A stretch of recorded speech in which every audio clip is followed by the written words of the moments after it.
But for Arsenal, there some people say with their big game coming up, a draw to Brentford, you never know. Obviously, as far as the Premier League goes, that's already out of the loop for them. That's not going to happen for them. But they want to be collecting a lot of momentum, as much momentum as possible for that Real Madrid game, where there still is Real Madrid still in it in the Santiago Bernabeu. Drawing this game, I thought Declan Rice, another phenomenal game from him. He's having the week of his life, you could argue.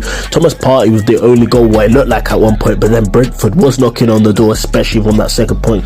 They don't want to be looking that vulnerable against Real Madrid. That's a fact. Obviously, we saw it against Everton. They had a draw there, and then they went on to whoop Real Madrid there. So there's not that much you can take away from this in the sense of, because the Premier League is already over for Arsenal. They know that. They've been knowing that. And if they go away with a Champions League in the first in their history, I don't think they're going to realistically care where they finish in the league, and rightfully so. But let me know down in the comments below, what did you make of this performance? What do you make of the second leg and how that looks? Because of course that's where all the eyes are going to be looking on. For Brentford though, good point here again. Brentford against the big teams has always been a fearsome team to verse, and they're always a struggling team. Even away from home, at home, they're always a tricky team for a lot of teams to verse in the Big Six since their arrival, and the fact that they're never in doubt of relegation is absolutely incredible. But for Arsenal, rested players again, just like the Everton performance. But let me know, what is your prediction for that second leg of the Champions League? Let me know down in the comments below.